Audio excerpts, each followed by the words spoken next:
Ladies and gentlemen, it is time to get into the 4-star coming out in 1.2, Mr. Luka, who is, in fact, a physical nihility character. In this video, we're going to take a look at everything to do with him, his character kit, build, everything like that, relics, light cones, all that, constellations, eidolons, whatever you want to call it, team composition, and then a few final thoughts on the character and like a few final tidbits.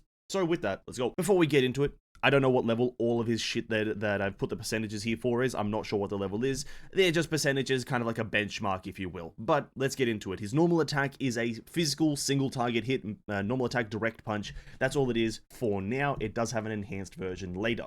Skill Lacerating Fist. Deal physical damage equal to 120% of Luka's attack to a single enemy target. In addition, a 100% base chance to inflict bleed on them for 3 turns. So you're going to want a bit of, by the way, effect hit rate. He is a nihility character, so you're going to want to be able to apply dots almost 100% of the time. And so he has a 100% base chance to inflict bleed for 3 turns, which is really good. 3-turn bleed is very, very powerful. But there is a bit of extra. While bleeding, the enemy will take 24% of their max HP as physical dot damage at the start of each turn. This damage cannot exceed more than 338% of Luka's attack. It's a bit of a weird way to word what they wanted to get across, but essentially, you're just going to be doing 338% of Luka's attack as dot damage. I'm not sure why they had to go 24% of the max HP. I guess it's a way to avoid insta-killing enemies if you just apply the dot or something like that. But essentially, you're just going to be doing 338% of Luka's attack as a dot damage. Every single time the dot triggers, because 24% on a boss per se is much more than his attack, as bosses have hundreds of thousands. So it's pretty good. The dot damage is going to be pretty high, and this is also going to funnel Luka into a bit more of attack percentage scaler. You're going to want to maybe funnel attack percent into him just to get that attack, so the dot actually deals a fair chunk of damage. Pretty good skill. Ultimate Coup de Grace. Receive 2 stacks of Fighting Will with a 100% base chance to increase a single enemy target's damage received by 20% for 3 turns, which is extremely powerful, and then deal physical damage equal to 330% of Luka's attack to a target, or to the single target. Very good ultimate, by the way. Now, I should clarify, and I should address this, is that this is very powerful for the sole reason that this is an extra multiplier. For those who don't know exactly how these stat systems tend to work, is that you have a lot of different multipliers. You have attack scaling, crit damage scaling, elemental scaling, damage boosting, attack boosting, just a lot of different boosts. And you tend to want to get multiple multipliers boosted up at the same time instead of funneling into one over the other. So, you know, for example, if I had all these multipliers that I just rattled off at, let's say, 20%, it would be better than having one of them at 100%, roughly speaking. And so this right here is a very powerful ultimate because I think it's one of the few characters, if not maybe the only character, that actually has enemy damage taken increased. So it's an extra multiplier, and so with that, I should clarify that it's going to work for a dot team, which I'll address in the team building section. It's going to work for a dot team, but it's also going to work very well with other characters that are just single target characters, maybe like a Sealy Yenching, something along those lines. It's going to work very, very well with that as well. So his ultimate, very high value. Moving on to the talent though, Flying Sparks. After Luka uses his basic attack or skill, he receives 1 stack of Fighting Will up to 4 stacks. You can also get 2 from the ultimate, I didn't mention that. When he has 2 or more stacks of Fighting Will, his basic attack Direct Punch, which is just the single target hit, is enhanced to Sky Shatter Fist. After his enhanced basic attack, Rising Uppercut, which is a portion of his Sky Shatter Fist, hits a bleeding enemy, the bleed status will immediately deal damage 1 time, equal to 85% of the original damage. At the start of the battle, Luka has 1 stack of Fighting Will just default. Very, very good. This is the same effect that we've seen in Kafka, where you can auto-trigger a dot just flat out just by hitting the enemy for a lower value of its original, which is very good. So, just to summarize it, his talent, you need 2 stacks of Fighting Will to enhance his normal attack into Sky Shatter Fist. Sky Shatter Fist is a multi-hit kind of auto attack. I'll clarify that once we get to T3, but it's a multi-hit auto attack with the last hit being Sky Shatter, being the Rising Uppercut. And then once that Rising Uppercut part hits an enemy that's bleeding, you'll deal an extra hit of dot damage, 85% of the original value, which is very good. Overall, simple, but a lot of words to take in. So That's how it works. Going on to his traces, Kinetic Overload T1, when his skill is used, immediately dispel one buff from the enemy target. Overall, very useful. He's an agility character, he's a buffer, but also a debuffer, and so he just removes a buff from the enemy, very good for certain enemies. T2, Cycle Breaking, for every stack of fighting will obtained, additionally regenerate 3 energy. Also, very, very good, essentially removes a 6 energy cost from his ultimate, also very useful, and then every time you hit an enemy with essentially your basic attack or skill, you regenerate a 3 extra energy. Overall, very useful. T3, Crush Fighting Will, pardon me. When using his enhanced basic attack, every hit Sky Shatter Fist deals, because it's a multi-hit ability, the enhanced basic attack, every hit it deals has a 50% fixed chance, so this is not alterable with effect hit rate, a 50% fixed chance for Luka to use 1 additional hit. This does not apply to the additional hits generated, just so you can't do an infinite loop. So essentially, I believe it's a 4-hit combo, including the actual final Rising Uppercut. So you've got 3 normal hits to the basic attack, enhanced basic attack, and then the Rising Uppercut. Those first 3 hits have a chance to just kind of double, 50% chance to double, which is very good. And this is kind of going to play into one of his eidolons, but that's essentially how the Sky Shatter Fist works. It's hit, hit, hit. Then you have a 50% chance for those hits to duplicate, again, and then you have the Rising Uppercut, which is the final hit, which will then cause the talent to take effect with the extra damage from the bleed, which is all very synergistic and very, very nice. And standardly, the kit, Luka's kit baseline, no eidolons, no boost, no nothing, pretty good. There's a lot of value here, mainly on the dot side of the character, because his dot is kind of like the main selling point, as it doesn't do naturally, but can do, if you scale it correctly, a lot of dot damage. But his ultimate as well, very universal, very kind of like broad because of the enemy damage increase, as well as decent damage by itself. 330% is not a low amount. And then, obviously, the character has a lot of utility through his own traces. Very good character, standard. But again, like usual, he does get enhanced with eidolons, so let's take a look at those. Now, starting off with the eidolons, E1, Fighting Endlessly. When Luka takes action, if the target enemy is bleeding, increase damage dealt by Luka by 15% for 2 turns. Essentially meaning, if you're playing the character mostly correctly, or if you're playing him in a team suitable for him, you're going to have a permanent 15% damage increase for Luka, because the chance that you're going to have a permanently bleeding enemy on the team is pretty high. So 15% damage increase is absolutely fine. Going on to E2, the enemy is weak, I am strong. If the skill hits an enemy with a physical weakness, gain 1 stack of fighting will, meaning that his skill against a physical weak enemy can give you 2 stacks of fighting will, automatically enhancing your basic attack, which is very, very useful. A very nice fluid of gameplay increase here, and also nice kind of like cohesive thing with E4, which I'll get into just now. E3, by the way, skill +2 and talent +2, very useful. But E4, never turning back. For every stack of fighting will obtained, increase attack by 5%, stacking up to 4 times to a total of 20% attack increase. Again, very, very useful, and overall high value. 20% attack increase increases his scaling for his dots as well as his normal attacks.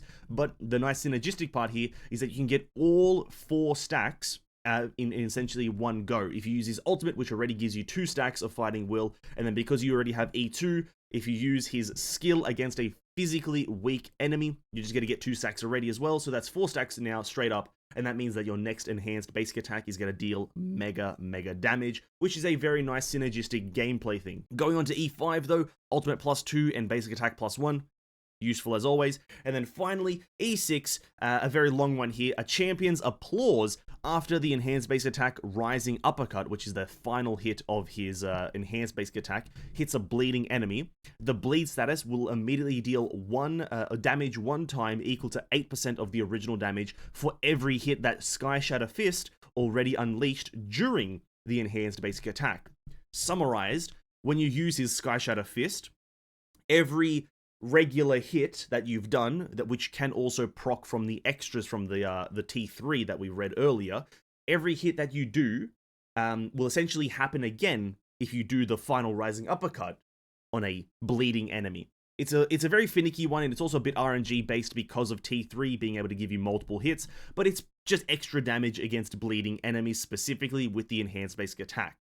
very powerful in the correct situations and very useful in the very specific situations. But again, a bit RNG based and not exactly my cup of tea because you also don't have the value instantly. It's very much a mid-fight value. The enemy has to already be bleeding, and it's a situational. Now, as per usual, we have to give a value of where the best value is for this character. He is a 4-star character, so getting him up to E6 is not going to be the most difficult thing in the world. If you're lucky, you'll probably get him very early. If you're not lucky, then unfortunately, you probably get him about 7 years down the line. But E1 and E2 are extremely high value. E2 specifically because it's that gameplay increasing and gameplay fluidity eidolon. If the skill hits an enemy with a physical weakness, you gain 1 extra stack of fighting will. For gameplay fluidity, it's going to be E2, the stopping point. If you want the most kind of bang for your buck in terms of damage increasing, my recommendation is going to be E4, because 20% attack increase very easily with the character is incredibly high value, obviously. So my recommendation is going to be E4 as the stopping point, but if you just want utility, E2 is there. I'm not going to recommend E6. If you do happen to get him to E6, he's going to be super good value, but my recommendation is not going to be E6 because it's a very situational one, and it's also very RNG dependent. If you get a lot of procs from your T3, and then that will give you more value. The enemy has to be bleeding. There's not many bleed characters in the game, technically. At least not bleed applicators apart from this guy. And so E6 is a bit more finicky. My recommendation, E4 for raw throughput. If you're looking for just utility, E2. Now, moving on to the light cones, there's only about 4 options that I've chosen here as my recommendations. We have 2 5-stars and 2 4-stars. So starting off with the 5 stars, in the name of the world and the patience is all you need. One is for Welt, one is for Kafka.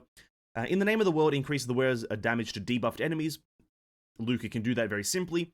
When the wearer uses their skill, the effect hit rate for this is increased by for this attack is increased by 18, and attack is increased by 24. Overall, very useful, and probably is going to be his best in slot 5-star if you want to use this one on him. I'm not sure if you will. If you have a Welt, you probably want to use this on Welt. But if you do have no Welt and you have this is probably going to be Luka's best in slot, as it kind of helps him do his job as being a bit of a debuffer, as well as a damage dealer, because that's kind of what he is. And so that's probably going to be your highest value. But patience is all you need is not too bad. It's a bit more odd with the second part of it, but looking at it, increased damage dealt by the wearer by 24%, which is quite nice. And then after every attack launched by the wearer, their speed is increased by 4.8%, stacking up to 3 times. If the wearer hits an enemy that is not afflicted by erode, 100% base chance to inflict erode. Enemies afflicted with erode considered shocked and will receive lightning damage at the start of each turn, equal to 60% of the wearer's attack, lasting 1 turn.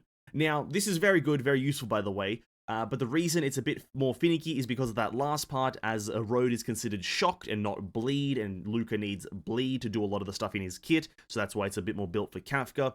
Now, I also should say that I pray that this is not the wrong Kafka light cone. I do remember that the blade light cone that was in the video wasn't correct, and I did correct it in the comments. I hope that this is the correct Kafka light cone. I did check this recently, so hopefully it's correct. But that first part of the patience is all you need is quite good. But again, it's not enough to kind of make it a best in slot, but as a 5-star, it's the second best option. Going on to the 4 stars, a resolution shines as pearls of sweat. This one, again, very finicky, but it's similar to Kafka's, but without that last part. When the wearer hits an enemy, and if the enemy is not already ensnared, then there is a 60% base chance to ensnare the hit enemy. Ensnared enemies' defense decreases by 12% for 1 turn. Overall useful, but it's you're going to need higher superimpositions for this one, because 60% base chance to ensnare the enemy, with enemies' effect resistance being higher, and your effect hit rate needs to be higher as well to get that up to at least a 80% chance to happen, or 90% chance. You're going to need a lot of effect hit rate, so this one you're probably going to need at much higher superimposition, so it's good. But this one's probably going to be his best in slot as he's in the picture, and so if you're looking for his like signature, if you will, this is going to be it. But in my opinion, the one that's going to be slightly better for him, Eyes of the Prey for 4-star at least, increase the wearer's effect hit rate by 20% and increase dot damage by 24%. I'm going to say that this one may be his better performance-wise for the 4-star category at least, just because you get flat increases and it's not situational, and it kind of still plays to his strong suits of effect hit rate being required for a lot of the stuff that he needs, as well as dot damage. His dots are going to do a lot of damage. Yeah, I think Eyes of the Prey is going to be his better one. But all of these probably going to work just fine. I will say, though, patience is all you need is a bit tough, and in the name of the world, just use that on Welt. Going on to relic sets, here we've got some odd choices, but I'll explain them as we go through. So for DPS wise, if you're going for the DPS Luka build, champion of Streetwise Boxing is going to be your best bet. Physical damage plus 10% on the 2 set, and then after the wearer is hit or attacks, their attack is increased by 5%, stackable up to 5 times for the whole fight for the 4 set. Just raw DPS wise, that's probably going to be your best shot, is champion of Streetwise Boxing. But if you're going for a bit more utility-based and you kind of want him to be a bit more just utility-wise, Musketeer of Wild Wheat most likely, or a speed-increasing relic set. I'm not sure if there's one coming in 1.2, I didn't check. But the time that a speed set becomes available, that's what I'm going to recommend for him, which is kind of Musketeers. So attack on 12 for 2 set, and then increase speed by 6, and basic attack damage by 10 for 4 set. It's the only one that I could see with speed, but once there is an available speed set, that's the one I'm going to recommend, because it sounds fun. Or you can go for break effect, or you can go for effect hit rate if there's something like that. Just something that is more utility based for this if you're going to go for utility, obviously. So those are the 2 relics. As for the planar ornaments, it's going to go for any of the utility ones that you kind of deem fit for the situation, but the effect hit rate set is probably going to be one of his most used ones, as he's a nihility character. He has dot application based on base chance, and so you're going to want that base chance to be a lot higher. So effect hit rate by 10% on Pan-Galactic Commercial Enterprise, and then also increase attack based on effect hit rate is also very good. So that's going to be my main suggestion. Talia Kingdom of Banditry is just here to encompass the other utility sets like break effect or effect resistance or some sort of energy recharge. It's just there to encompass that, which is just another utility set. So those are going to be mine. Bit more obviously utility based, but you can build in for main DPS if you go for Streetwise Boxing. But these are my recommendations. Now on to the team composition. Now don't take everything that you see here again as biblical, because I don't like to have biblical takes on team composition, because it's very, very subjective of what you have available to you. But generally speaking, Luka is locked in as a support. Because he's a dot character, and I'll clarify this, there's 2 teams for him. You have the dot teams, and then you have everything else. Because he's a dot character, I'm going to recommend dot teams, and so you've got 2 spots for applicators or supports, depending on what you want to run. Obviously, you're going to need applicators mainly for him, or some form of dot applicators, because he's a dot character, nihility character. And so something like Serval, Asta, Kafka work as applicators. In some way, shape, or form. They apply dots somehow, but Asta is also support, so she can also be there if you want her to be. As for the second slot, again, it's applicator or support. These are mainly supports. Silverwolf is a great support character. Obviously, we all know how strong she is. She's took the internet by storm. You got Sampo, the actual original dot applicator, or sorry, support dot character. Very useful character. And then obviously Welt, he's the classic support. Everyone loves him. Everyone uses him because of speed reduction. And then the last slot here for healer tank, it's just whatever the hell you have available for survival. Anything that can make you survive longer, just put it right there. And this is kind of the general thing, is you gotta have 2 applicators, or applicator slash supports. You gotta have 2 of them, and then you gotta have Luka. That's how it's going to be. Now, that other category for team composition is essentially because Luka's ultimate has that enemy received increase, or enemy damage received increase. Because it has that attached to it, you can run him with other team comps like Yanqing Bronya, Sealy Bronya. You can run him with just damage dealer comps. It's not going to be his prime build, it's not going to be supreme, it's not going to be amazing, but it is an available option to you, because it is just another multiplier that you are adding to the main DPS's damage pool, which is very, very useful. But for the purpose of keeping this nice and concise, these are going to be somewhat my recommendations. You can mix and match the applicator support roles in some way that you deem fit and very accessible. But these are going to be my character recommendations, at least for the most part. And finally, let's get into the final part. The things to remember about the character. We may have forgotten a few things. Let's do it. So, his best in slot team is a dot team. You know, he's going to work the best with other characters that can apply dots, because he's a dot character, nihility character, debuffer, and you kind of just have this debuffing team that cycles all the debuffs and debuffs and dots and damage, and it's all like that. Mainly, Kafka teams are going to be his best in slot, because Kafka then procs his dot with her thing, and that's going to do a lot of damage, because her dots, and then his dots, and then that dot, and then this dot. So dot teams are really good for him. But as per usual, as I've said a few times, he can work with non-dot teams as well because of his ultimate. And also, he's just generally a pretty strong unit, so he can work with both, but his primary is going to be dot teams. That's the most important one. But The second one, he could be a really good DPS, by the way. He could be a really good DPS, a primary character for the DPS category, because his dot has that weird thing attached to it with dealing 24% of max HP, but based on 338% of his attack. If you scale it correctly, and if you get him really high attack and, get attack boosting through your characters, you could make the dots just hit for like 1 billion at this point, or like 20k very easily. If you just do the maths correctly, 333% of, let's say, 6k attack boosted, well, you've just done 18k attack. So you could get it really scaling. So you could be potentially a pretty good main DPS for physical if you want to build it that way. It is going to be very tough, but it could happen. And the last one, light cones are a bit weird. I don't know if there's an extremely best in slot one to the say of being a signature as well, but the ones that I recommended are hopefully going to be some of the better ones. They're just kind of fine. But it feels odd to put Welt's one on anyone but Welt, but you could do it. The light cones are, again, much like Yukong, the light cones feel a bit weird. There's not like a super great one, but there are just decent ones. And it feels odd to just kind of recommend decent ones, but that's kind of like my 2 cents in the character. And that's kind of like the things that I think are important to remember about the character is that, well, essentially the stuff that I've just rattled off. And that's Luka pretty much. Hopefully nothing is too wrong about this. I hope not. I really don't. I did get the blade thing wrong with the light cone. I hopefully corrected that in the comments. And so that's Luka. If you guys did enjoy and if this was helpful in understanding how Luka works and how he operates and how to build him, well, great. Like and sub to the video and to the channel, subscribe, I guess. And have a great day. That's pretty much all I could say. Have a great evening, ladies and gentlemen. Catch you guys in the next video or the next guide or the next time I see you.